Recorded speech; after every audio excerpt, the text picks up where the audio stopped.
Okay, so we're always talking about like the biggest, most impressive things in nature. Right, yeah. Like giant sequoias, blue whales, Mm.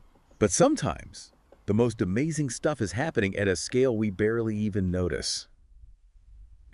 So get ready to shrink down to like practically microscopic size because it's time for a deep dive into the world of orchid seeds. Oh, cool. Yeah, we're talking about a plant family that's basically taken over the planet. I mean, you find orchids everywhere except Antarctica. Wow, I didn't realize that. Yeah, and get this. Mm-hmm. You guys sent us a totally wild mix of sources this time. We've got hardcore scientific papers on orchid seed structure Okay. and excerpts from a student report on orchid conservation. Oh, wow. Yeah, talk about a recipe for an awesome deep dive. Right? Absolutely. What I find fascinating is just the sheer number of orchid species out there. Oh, yeah, there's a ton. Over 28,000. To put that in perspective, that's almost 1 out of every 10 flowering plant species on Earth. Seriously? Yeah. So right away, that tells us orchids have a, well, pretty unique strategy for thriving in so many different places, That's true, and it all starts with the seeds. But here's where things get really wild. We're talking about seeds that are basically dust particles. Really? Like, seriously, can you even call this a seed?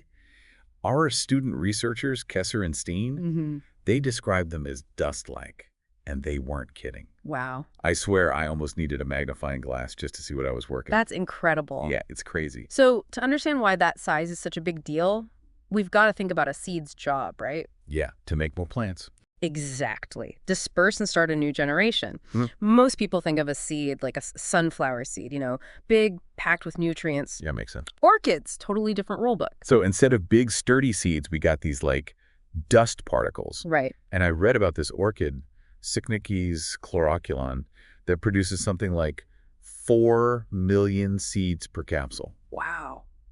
4 million. That's not even dispersal. That's like creating an orchid cloud. You're getting it. That massive number is directly related to the size we're talking about. Orchid seeds, they're incredibly energy efficient to produce because they're so tiny. Okay. The trade-off is they basically have zero food reserves inside. So how does something that small, with basically no, like, packed lunch, even begin to survive and grow? Yeah. Seems like the odds are stacked against them from the start. And that's where things get even more interesting. Orchids, they've figured out this amazing workaround, a symbiotic relationship with fungi.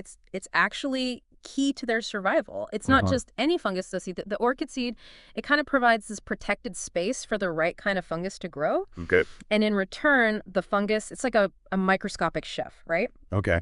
It breaks down all these complex nutrients from, like decaying leaves, wood, that kind of stuff, Right. into a form that the developing orchid can actually use. Wow. It's like this whole miniature ecosystem just happening at like the tip of your finger, That's way cooler than I ever imagined. Yeah. But even with this, like, gourmet fungal chef on their side, we're still talking about millions of seeds being flung out there. Yeah. What are the chances that even, like, a decent number of them actually land where this fungal buddy is, like, waiting for them? You've hit on a really crucial point. It's totally a numbers game. Right. Some orchids, they're really picky about their fungal partners.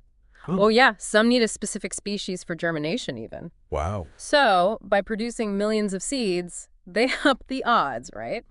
At least a few are going to hit the jackpot. So it's like they're buying a million lottery tickets knowing that even a couple wins is a win. Exactly. And this strategy, it's worked out incredibly well for orchids, over a really long time. Yeah. Like, let's talk Krakatoa. Oh, wow. The volcano blew its top back in 1883. Yeah, pretty much wiped everything out, right? Exactly. After that eruption, orchids, they were one of the first plant species to recolonize the island. No. Yeah, their dust-like seeds carried by the wind, traveled incredible distances, found this brand new environment, and just thrived. Wow. If that's not proof of concept, I don't know what is. That is pretty impressive. I got to hand it to orchids. Right. But I got to be honest, this whole millions of seeds thing, Yeah. it still feels a little wasteful. Yeah. Only a tiny fraction actually make it. I see what you mean. Feels like a lot of wasted potential. That's where it gets really clever, though. Okay. See, it seems wasteful, but producing millions of these tiny seeds is actually way more efficient than making a smaller number of large seeds packed with resources. Oh, really? Oh, yeah. Think of it like packing a suitcase. Okay. Packing for a weekend trip takes way less energy than packing for like a year-long expedition, right? That's a good analogy, yeah. Orchids, They've evolved to be the weekend trip packers of the plant world, I like that. maximizing their chances while using the least energy possible. It's a brilliant strategy when you think about it. So instead of putting all your eggs in one basket, you're creating 1,000,000 tiny baskets and just chucking them to the wind. Precisely.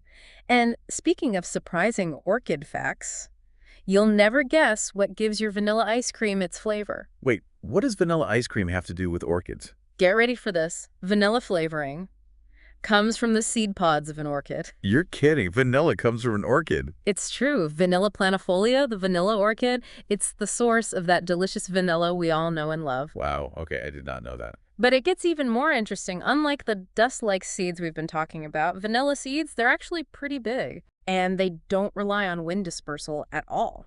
Now that you mention it, I've never seen a vanilla bean like flying around in the breeze or anything. Right, yeah. So if they're not wind dispersed, how do they actually get around? Sounds like we've stumbled onto another orchid mystery. You're right. It's a bit of a mystery.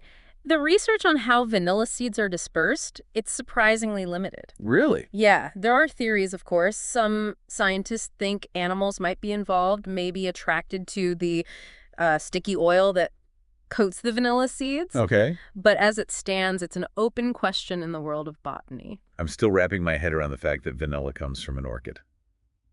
It's amazing how much we can learn from these deep dives. It really is. But you're right, we've wandered a bit from those tiny dust-like seeds. So, back to the seeds.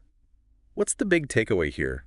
Why should we care about these little specks? Well, if you think about it, understanding how orchids have evolved to thrive in such different places, it teaches us about resilience, ecological resilience. Like with Krakatoa. Exactly. That's a testament to their adaptability. They have a unique strategy, and it works. It's funny, we often think of orchids as these delicate, even fragile flowers. Right. But the reality is, they're tough.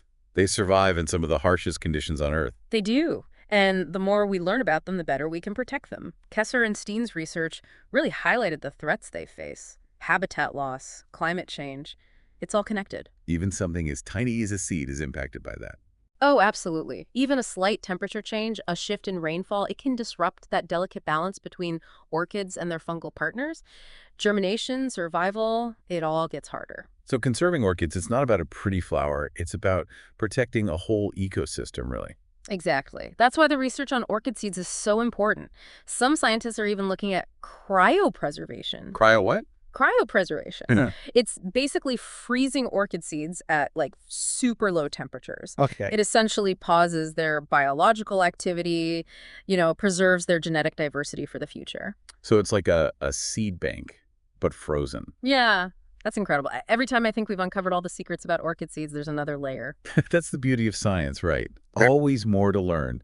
And sometimes those tiny organisms, they hold the biggest clues to understanding our world. Well said. So for anyone listening who has ever been captivated by a beautiful orchid, remember there's a whole universe hidden inside.